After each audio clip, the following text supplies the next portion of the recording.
Hello everyone, this is Dheeraj Suri and I welcome you all in Dheeraj Suri classes. So now we are continuing the discussion of the topic population growth and today I am going to discuss with you basic concepts of population. जो growth rates वगैरह हम पढ़ते हैं, birth rate, death rate, उसकी बात अभी हम करने वाले हैं. ठीक है, तो लिखिए, to analyze to analyze the population one must understand the basic concepts, the basic language of demography आप कह सकते हैं. And it can be understood using the following rates. पहला है इनमें से बर्थ रेट. बर्थ रेट हम पर थाउजेंड कैलकुलेट करते हैं, इसको परसेंटेज में नहीं होता, पर थाउजेंड कैलकुलेट करते हैं कि 1000 की पॉपुलेशन में कितने लाइव बर्थ्स हुए, वो बर्थ रेट है. ठीक है. A population's birth rate A population's birth rate refers to number of live births per 1000 people in a given population during a specific period. ठीक है, इसको क्रूड बर्थ रेट भी कहते हैं. So birth rate is equal to number of live births, number of live births divided by total population into 1000.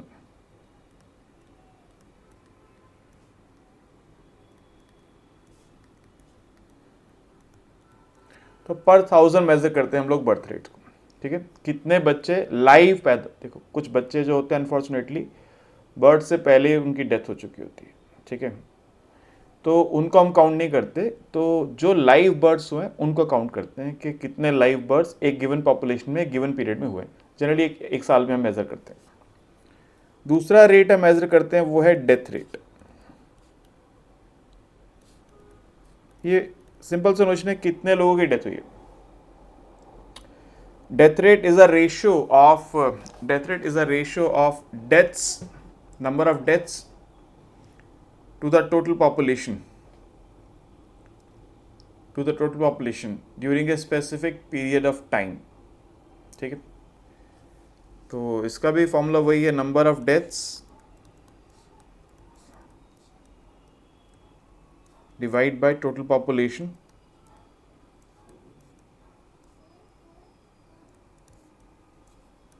Into 1000. अब इसी के साथ एक और रेट जुड़ा हुआ है, वो है पॉपुलेशन ग्रोथ रेट, जिसको हम लोग बेसिकली जानना चाहते हैं. पॉपुलेशन ग्रोथ रेट ये होता है excess of birth rate over death rate. अगर मान लो सपोज बर्थ रेट है 2 पर 1000, डेथ रेट है 0.5 पर 1000, तो ग्रोथ रेट क्या होगा, 1.5 पर 1000. ठीक है, so growth population growth rate is the excess of birth rate over death rate. So it is birth rate minus death rate. कुछ इकोनॉमीज, कुछ कंट्रीज में ये नेगेटिव भी हो जाता है, जैसे जापान है. ठीक है, कुछ कंट्रीज में नेगेटिव भी हो जाता है, लेकिन जनरली ये पॉजिटिव होता है, आमतौर पर पॉजिटिव होता है. Generally the population growth rate is positive, but for some countries sometimes it turns out to be negative. कभी कभी ये नेगेटिव भी हो सकता है, लेकिन बहुत कुछ फ्यू ही कंट्रीज हैं, बहुत कम ऐसी कंट्रीज हैं जहाँ पे ऐसा होता है. ज़्यादातर में पॉजिटिव होता है. अभी जो रेट्स हैं बेसिकली ये डिपेंड करते हैं कि इकॉनमी की जो है डेवलपमेंट की स्टेज कैसी है. मैंने बताया था आपको, पॉपुलेशन और development they are interlinked, intertwined बोलते हैं, एक दूसरे पर डिपेंडेंट है. वो कैसे, यहां समझते हैं. The birth rate and death rates are linked to the stage of development of the economy. ये इकोनॉमी की डेवलपमेंट स्टेज पे डिपेंड करते हैं. We can consider the following situations. पहली सिचुएशन ऐसी है जहां पे क्या है, हम उसको बोल सकते हैं प्री इंडस्ट्रियल सोसाइटी.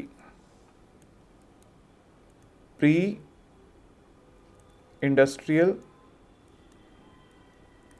जहाँ पे अभी इंडस्ट्रियलाइजेशन नहीं हुआ है तो यहाँ पे हाई बर्थ रेट है,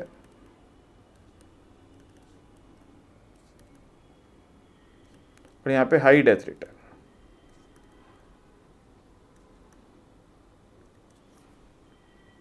कुछ अफ्रीकन कंट्रीज हैं जिसको हम इसमें कंसिडर कर सकते हैं। अब यहाँ पे क्या होता है, in these countries industrialization has not yet started. In these countries, industrialization has not yet started, and here both the birth rate and death rate are very high. या हाई कह लीजिए, very hit are high, leading to a stable or a slow growing population. Birth rate भी ज़्यादा है, death rate भी ज़्यादा है, इसलिए पॉपुलेशन ग्रोथ रेट हो नहीं रहा है, वो स्टेबल है। अब बर्थ रेट क्यों है? High birth rates occur due to need for labor, especially in agriculture.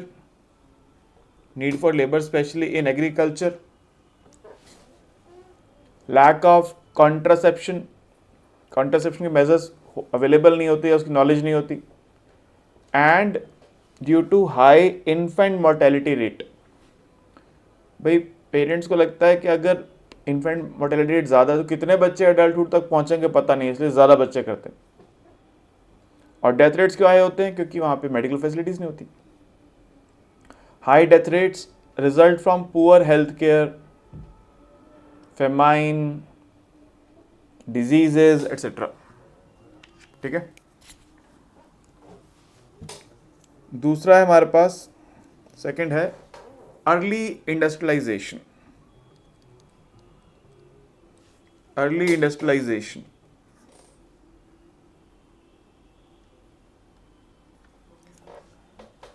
Industrialization. यहाँ पे हैं high birth rates and declining death rates. ये ऐसी कंट्रीज़ हैं जहाँ पर इंडस्ट्रियलाइजेशन स्टार्ट हो गया है, तो बर्थ रेट यहाँ पे ज़्यादा है और डेथ रेट कम होना स्टार्ट हो गया। ठीक है, in these countries death rates drop significantly due to improvement in health care, sanitation and food supply. Birth rates remain high due to cultural and economic traditions. जो भाई देखो, अगर ज़्यादा बच्चे हो रहे हैं तो एक नॉर्म बन जाता है सोसाइटी में, तो फिर आसानी से उसको रोकना संभव नहीं होता, तो वो टाइम लगता है अवेयरनेस आने में, सब करने में. तो इसलिए मेडिकल फैसिलिटीज़ इंप्रूव होने से, फूड की अवेलेबिलिटी होने से डेथ रेट तो कम हो जाते हैं, बर्थ रेट नहीं हो पाते. ठीक है, in these countries rapid population growth occur as a result, क्योंकि यहाँ पे बर्थ रेट कम हो गए, डेथ रेट ज़्यादा है, तो पॉपुलेशन ग्रोथ रेट तेजी से होती है. तीसरी होती है मेच्योर इंडस्ट्रियल इकोनॉमीज. यहाँ पे डेथ रेट लो हो चुके हैं, बर्थ रेट डिक्लाइन करना स्टार्ट करते हैं. Mature industrial economies. अब यहाँ है declining death birth rates, declining birth rates and low death rates. Death rates low हो चुके हैं मगर बर्थ रेट हाई है, डिक्लाइन करना स्टार्ट कर देते हैं. In these countries and these economies birth rates begin to fall due to urbanisation, improved education, especially for women, and better access to contraception. देखो, दो तीन चीज़ें इंपॉर्टेंट होती हैं बर्थ रेट कंट्रोल करने के लिए. सबसे पहली बात अर्बनाइजेशन. जब अर्बनाइजेशन होता है तो जो कपल है उसमें हस्बैंड वाइफ दोनों वर्किंग है. अब जब दोनों वर्किंग है तो उनके पास चाइल्ड रियरिंग का टाइम नहीं होता, बच्चे पालने का समय नहीं है, तो ऑब्वियसली फिर वो कम बच्चे करते हैं, एक या दो. दूसरा एजुकेशन. ये समझ में आ जाता है कि हम कम बच्चे करके उनको अच्छी एजुकेशन दें, उनको अच्छा लाइफ स्टाइल दें, ये ज़्यादा बेटर है इसके बजाय कि ज़्यादा बच्चे हो जाएं फैमिली में और किसी को कुछ ना मिल पाए. और तीसरा रीज़न होता है यहाँ पे अवेलेबिलिटी ऑफ कॉन्ट्रासेप्शन मेजर्स जो होते हैं। तो ये 3 कारण है जिससे बर्थ रेट कम हो जाता है। और डेथ रेट जो क्योंकि पहले से डिक्लाइन करना स्टार्ट हो चुका होता है वो कम ऑलरेडी हो जाता है। Death rates remain low due to better medical facilities, availability of food, etc. And this leads to slower population growth. तो यहाँ पे population growth slow होती है, ठीक है। तो अब यहाँ पर क्योंकि अब डेथ रेट कम है और एजुकेशन है, अवेयरनेस है, कॉन्ट्रासेप्शन मेजर्स हैं, तो अब ज़्यादा बच्चों की नीड नहीं रह जाती। ये देखिए, ये एक हम जब इकोनॉमिक पॉइंट ऑफ व्यू से सोचते हैं तो पेरेंट्स जब प्लान करते हैं कितने बच्चे उनको चाहिए तो वो ये सोच के चलते हैं कि हम जब ओल्ड हो जाएंगे तो हमको सपोर्ट करने के लिए बच्चे होने चाहिए जो हमारा ध्यान रखें, ठीक है। तो ये एक इम्पॉर्टेंट एस्पेक्ट होता है। अब जब आपको पता है कि हमारी इकॉनमी में, हमारी कंट्री में मेडिकल फैसिलिटीज़ बेटर हैं, तो इस बात की प्रोबेबिलिटी, सर्वाइवल प्रोबेबिलिटी बहुत ज़्यादा है, इस बात के चांसेस ज़्यादा हैं कि बच्चे बड़े होंगे, तो फिर बर्थ रेट कम हो जाता है। In these countries economic shift reduces the need for large families, तो ज़्यादा बड़ी फैमिलीज की नीड खत्म हो जाती है। चौथा है हमारे पास कैटेगरीज को बोलते हैं हम लोग क्या, post industrial society.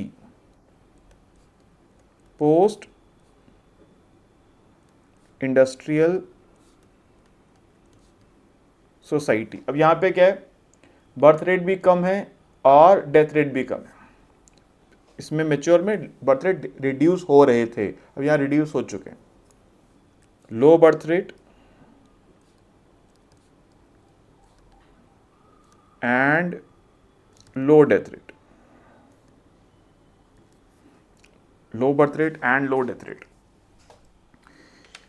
In these countries, both the birth rates and death rates are low, leading to a stable and slowly growing population. तो जब बर्थ रेट डेथ रेट दोनों लो हैं तो क्या होता है, पॉपुलेशन स्टेबलाइज कर जाती है, बहुत तेज़ी से ग्रो नहीं करती, ठीक है, स्लोली ग्रो करती है, स्टेबल रहती है, बढ़ती घटती नहीं है, स्टेबल रहती है, या फिर स्लोली ग्रो करती है। अब यहाँ पे क्या होता है, यहाँ पे in these countries we can find higher living standards बहुत हाई होते हैं सबके पास, सब everybody is well off, उनके पास रिसोर्सेज होते हैं। कैरियर फोकस लाइफस्टाइल होता है, एजुकेशन होती है, सबको पता है कि हमको अपना कैरियर क्या बनाना है, हम लाइफ में क्या करने आए हैं, फोकस्ड हैं लोग, ये नहीं पता ही नहीं कि करना क्या है, सब फोकस्ड है हमको लाइफ में क्या करना है, ठीक है। और यहाँ पे एक इम्पॉर्टेंट पॉइंट होता है, डेमोग्राफिक पॉइंट ऑफ व्यू से समझना जरूरी है। यहाँ पे एजिंग पॉपुलेशन होती है, क्योंकि लोग लंबा जीते हैं, डेथ रेट्स लो होते हैं, लोग लंबा जीते हैं, तो इसमें क्या होता है, जो एवरेज एज है पॉपुलेशन की वो ज़्यादा हो जाती है, बुजुर्ग लोग ज़्यादा होते हैं, ठीक है। और एक और कैटेगरी है जो सब जगह नहीं होती, कभी कभी होती है, वो है पॉपुलेशन डिक्लाइन। पॉपुलेशन डिक्लाइन, देखिए एक स्टेज ऐसे आती है जहाँ पे जो पेरेंट्स होते हैं वो बहुत ज़्यादा सेल्फ सेंटर्ड हो जाते हैं। उनको पता है कि हमको देखिए मैं अभी पहले भी बताया था आपको कि पेरेंट्स जब प्लान करते हैं कितने बच्चे उनको चाहिए, तो इस बात का इंपॉर्टेंट पॉइंट होता है कि ओल्ड एज में उनको सपोर्ट कौन करेगा। ऐसी कंट्रीज जहाँ पर जो रिटायरमेंट स्कीम्स अवेलेबल हैं, जहाँ पर आदमी रिटायर होने के बाद ओल्ड एज में ऐसे एजेंसीज हैं जो उनका ध्यान रखती हैं, जहाँ पे चिंता करने की ज़रूरत नहीं है कि जब मैं बूढ़ा हो जाऊँगा तो क्या होगा। ऐसी इकोनॉमीज़ में लोग जो हैं बहुत कम बच्चे प्लान करते ही नहीं कई बार। तो ऐसे में क्या होता है, यहाँ पे बर्थ रेट जो होता है डेथ रेट से नीचे चला जाता है। जब बर्थ रेट डेथ रेट से नीचे चला जाएगा तो वहाँ पे पॉपुलेशन बढ़ने के बजाय गिरना शुरू हो जाएगी। तो वहाँ फिर गवर्नमेंट जो है स्कीम लॉन्च करती है कि भाई आप ज़्यादा बच्चे कीजिए, ज़्यादा बच्चे करने के लिए इंसेंटिव देती है, क्योंकि अगर पॉपुलेशन डिक्लाइन करना स्टार्ट कर देगी तो रहेगा कौन कंट्री में, ठीक है। Some advanced countries such as Japan and Germany experience birth rates lower than death rates. So here population declines without sufficient immigration. अगर बाहर से लोग ना आए तो पॉपुलेशन गिरनी शुरू हो जाती है। Governments in these countries may introduce incentives to encourage childbirth. Child birth के लिए इंसेंटिव्स देती है फिर गवर्नमेंट ऐसी कंट्रीज में। तो ये 5 सिचुएशंस हो सकती हैं, ठीक है, ऐसे 5 सिचुएशन हमारे सामने आ सकती हैं जिसको मैंने आपको बताया। समझ के बात को? डेमोग्राफी में इन बातों को समझना इंपॉर्टेंट है, ध्यान रखना जरूरी है। अब हम नेक्स्ट टॉपिक पढ़ने जा रहे हैं, वो है एज डिस्ट्रीब्यूशन। एज डिस्ट्रीब्यूशन, देखो भाई, एज डिस्ट्रीब्यूशन बताता है कि एक कंट्री में किस एज ग्रुप के कितने लोग हैं। 15 साल से कम कितने लोग हैं, 15 से 25 साल के कितने लोग हैं, 25 से 30 या 35 कितने हैं, 35 से 50 कितने हैं, 50 से 70 कितने हैं, अबव 70 कितने हैं। 0 से 15 जो हैं ये वो एज है जो कि वर्क नहीं करती, वो डिपेंडेंट पॉपुलेशन होती है। 15 से 25 के वो लोग होते हैं जो कुछ वर्क कर रहे होते हैं, कुछ नहीं कर रहे होते हैं, मिक्स होता है। 25 से 35, 35 से 50 ये वर्किंग पॉपुलेशन है। 25 से 35 ऐसी पॉपुलेशन है जो वर्क करती है, मगर हो सकता है अभी मैरिज ना हुई हो, या हो सकता है बच्चे ना हुए हों, या बच्चे हों तो एक आधी हों। 35 से 50 की एज ग्रुप की जो पॉपुलेशन है ये वो है जिनके पास फैमिली का बर्डन भी है, जिनको अपनी फैमिली को भी देखना है, इसलिए पैसा कमाना है। 50 से 70 के जो लोग हैं ये अपनी रिटायरमेंट को सोच रहे होते हैं, क्योंकि 65 की एज में लोग रिटायर होना स्टार्ट हो जाते हैं, और अबव 70 जो है वो अपनी अब रिटायर्ड लाइफ जी रहे हैं। तो 60 से 65 से अबव कह लीजिए ऐसे लोग हैं, ये भी ऐसे लोग हैं जो कि वर्क नहीं कर रहे हैं इन जनरल। तो 0 से 15 और अबव 65 वर्क नहीं कर रहे हैं। सोचो अगर एक ऐसी कंट्री है जहाँ पर ज़्यादातर लोग 50 साल से बड़े हैं, तो उस कंट्री में क्या होगा? उस कंट्री में जल्दी ऐसा समय आने वाला होगा जहाँ पे ज़्यादातर लोग वर्क ही नहीं करते होंगे, कोई पैसा ही नहीं कमाता होगा। जब कोई पैसा ही नहीं कमाएगा तो गवर्नमेंट को टैक्स कैसे मिलेगा? गवर्नमेंट को टैक्स नहीं मिलेगा तो गवर्नमेंट कैसे देश चला पाएगी? मुश्किल हो जाती है। और सोचो एक ऐसी कंट्री जहाँ पे ज़्यादातर लोग 35 ईयर से छोटे हैं, यंग पॉपुलेशन है, आपको नज़र आ रहा है भविष्य हमारा ही है। ये जब ये पॉपुलेशन आप 35 से 50 के एज में जम के काम करेगी और पैसा कमाएगी, हमारी कंट्री बहुत अमीर होगी। इंडिया इसी स्टेज में है अभी। इसको बोलते हैं डेमोग्राफिक डिविडेंड। क्या बोलते हैं इसको? Demographic dividend. जहाँ पे आपके पास यंग पॉपुलेशन है, वो पॉपुलेशन जो आपको नज़र आ रहा है कि भविष्य में काम करेगी, पैसा कमाएगी, देश की गवर्नमेंट को टैक्स मिलेगा और कंट्री अमीर हो जाएगा। ठीक है, तो एज डिस्ट्रीब्यूशन क्या है, लिखिए। The age distribution of a population, age distribution of a population is given by a list of proportions, of that population in different age groups. मैंने एज ग्रुप्स बताया आपको कौन कौन से हो सकते हैं। जनरली डेवलपिंग कंट्रीज में यंगर पॉपुलेशन होती है, और डेवलप्ड में, क्योंकि डेवलपिंग में क्यों यंगर होती है? क्योंकि डेथ रेट ज़्यादा होते हैं, लोग ज़्यादा जी नहीं पाते। और डेवलप्ड में क्यों ओल्ड एज पॉपुलेशन होती है? क्योंकि वहाँ पे डेथ रेट्स कम होते हैं, लोग लंबा जीते हैं। The age distribution of developing countries is significantly younger than in their developed counterparts. ठीक है, so the developing world is very young. Developing world जो होता है बहुत young होता है। इसके देखो यहाँ पे बर्थ रेट जो है, अगर हम बात करें बर्थ रेट डेथ रेट की, तो वो भी असर डालता है एज डिस्ट्रीब्यूशन पर। Birth rates and death rates affect age distributions, and these rates are affected by age distributions. Birth rate and death rate ये क्या करते हैं? ये अफेक्ट करते हैं एज डिस्ट्रीब्यूशन पर, और एज डिस्ट्रीब्यूशन असर डालता है इनके ऊपर। अब बर्थ रेट डेथ रेट कैसे असर डालते हैं देखते हैं। बर्थ रेट क्या होता है? बर्थ रेट होता है भाई कितने तरह के लोग उस कंट्री में हैं।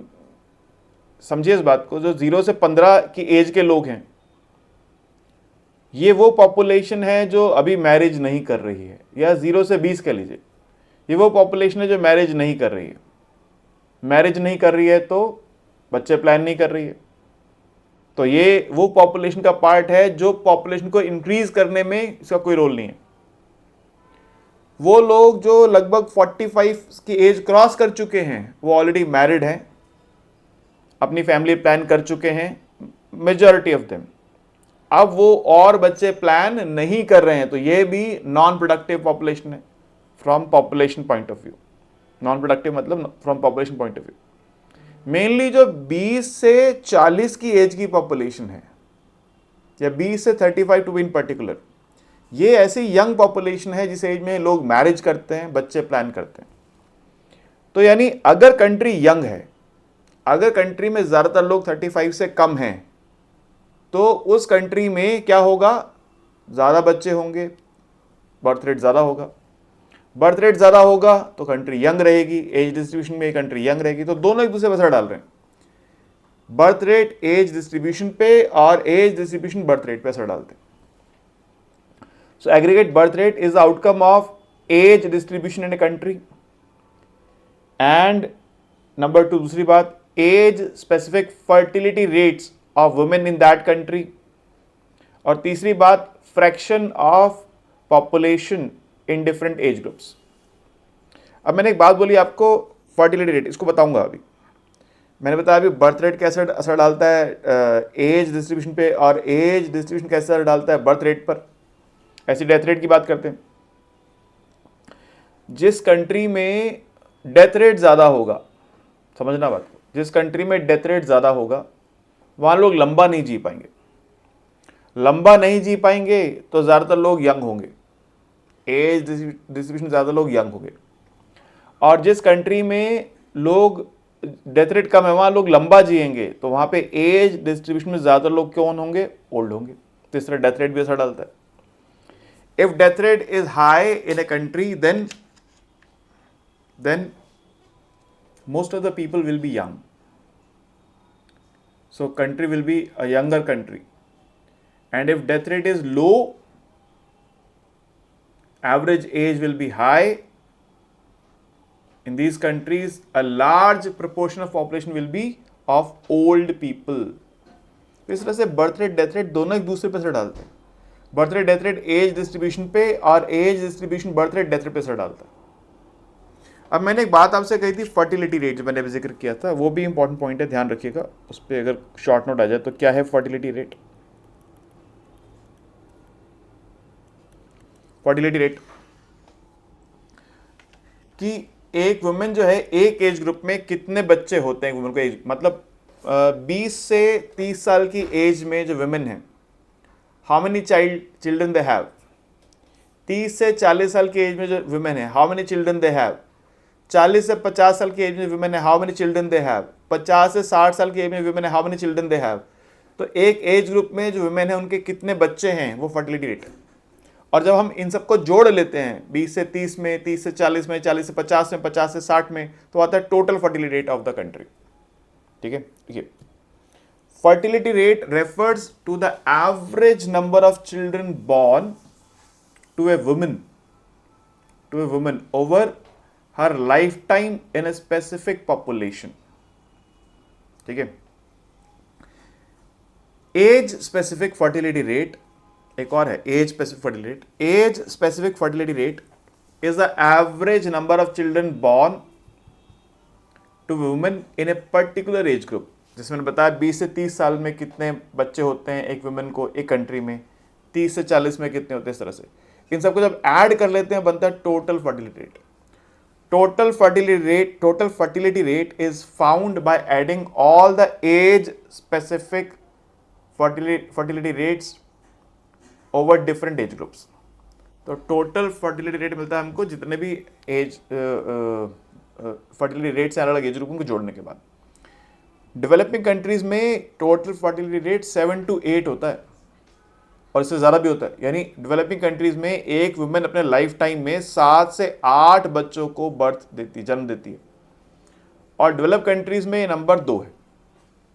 इन developing countries the total fertility rate can be as high as 7 or 8, and in typical developed country it is somewhere around 2. और परहैप्स लोअर। ठीक है, इसके लिए मैं अक्सर एग्जांपल देता हूँ। जैसे मेरे जो ग्रैंड पेरेंट्स थे, मेरे ग्रैंड पेरेंट्स जो थे, दे वर 7-8 सिबलिंग्स।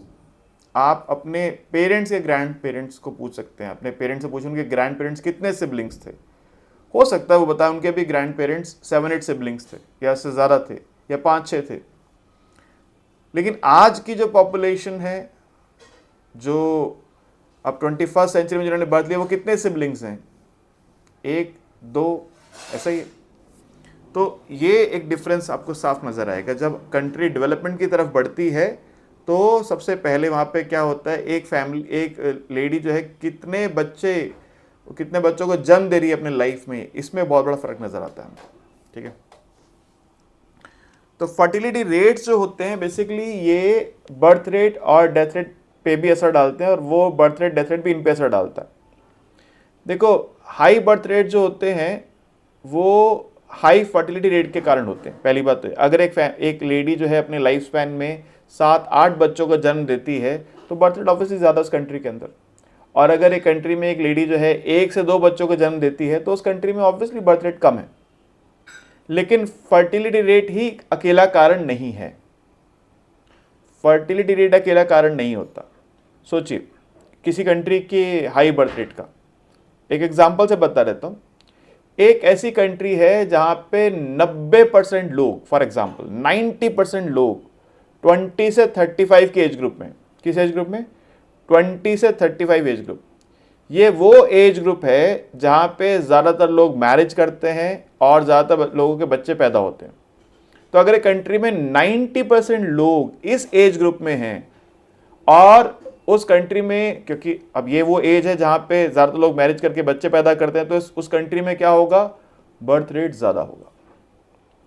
और अगर एक कंट्री ऐसी है जहाँ पे ज़्यादातर लोग 50 साल से ऊपर हैं, तो 50 साल से ऊपर का आदमी थोड़ी मैरिज कर रहा है और या बच्चे पैदा कर रहा है, तो उस कंट्री में क्या होगा? बर्थ रेट ऑब्वियसली लो होगा।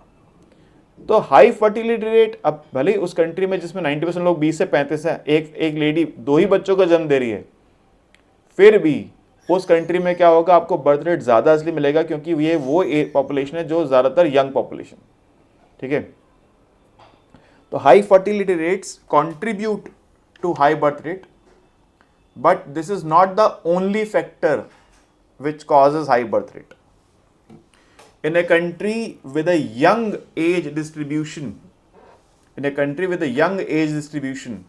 the birth rate can be significantly high even if the total fertility rate is not that much high. Total fertility rate अगर बहुत ज़्यादा ना तो भी बर्थ रेट ज़्यादा हो सकता है अगर यंग पॉपुलेशन है तो। ठीक है, क्लियर? और डेथ रेट्स क्या होगा? यंग कंट्री जो होती है उसमें डेथ रेट कम होता है क्योंकि ओल्ड पॉपुलेशन के डेथ होने के चांसेस ज़्यादा होते हैं यंग पॉपुलेशन के मुकाबले। ठीक है, अगर तो यंग कंट्री में डेथ रेट कम होंगे, ओल्ड कंट्री है यानी यहाँ पे ज़्यादातर लोग 50 साल से ऊपर है, वहाँ डेथ रेट ज़्यादा होगा। सिंपल सी बात है। Young populations are biased toward low death rates. ठीक है, so if a country has a greater proportion of young population, then even though it would have higher death rates in all age distributions, its overall death rate might be low. वही बात है, देखो अगर एक country में 90% लोग 20 से 35 साल की एज में, यंग पॉपुलेशन में डेथ रेट कम होता है। ठीक है, तो इस वजह से इस कंट्री में ओवरऑल डेथ रेट क्या होगा? कम होगा। क्लियर है बात आपको? तो यानी ये बर्थ रेट डेथ रेट जो है ये एज डिस्ट्रीब्यूशन पे डिपेंडेंट है, जो मैंने आपको बताया अभी, जो मैंने बताया हुआ कि दोनों एक दूसरे पे असर डालते हैं। तो अब सिंपल सी बात यहाँ पे ये होती है कि अगर एक कंट्री यंग कंट्री है तो उसकी पॉपुलेशन ग्रोथ रेट को रोकना बहुत मुश्किल है, क्योंकि यंग कंट्री में ज़्यादातर लोग मैरिज एज में हैं, ज़्यादातर लोग इस एज में हैं जो अपने रिप्रोडक्टिव ईयर्स में जहाँ पे वो ज़्यादा बच्चे पैदा करते हैं। तो इसलिए ऐसी कंट्री में भले ही आप एजुकेशन अवेयरनेस सब फैलाएं, लेकिन क्योंकि ज़्यादातर लोग यंग हैं तो इसलिए पॉपुलेशन ग्रोथ रेट को रोकना बहुत मुश्किल है ऐसी कंट्रीज़ के अंदर। ठीक है, वन इम्पॉर्टेंट कंसिक्वेंस, लिख लीजिए इस बात को, one important consequence of this observation is that population growth possesses an enormous degree of inertia. If most of the population in the country is young population which is in their reproductive years, then no matter how efficiently the population control programs have been launched and they have been successfully implemented, it will be very difficult to control the population growth rate in such countries.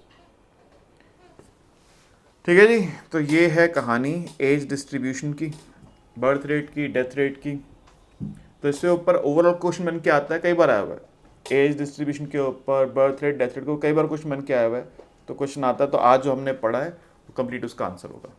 Hopefully इतनी बात आप लोग समझ गए हैं। कोई query है आपको, कोई बात समझ नहीं आई है, जानना चाहते हैं तो डाउट क्लास में आके मेरे साथ डिस्कस कर सकते हैं। Right, okay, thank you.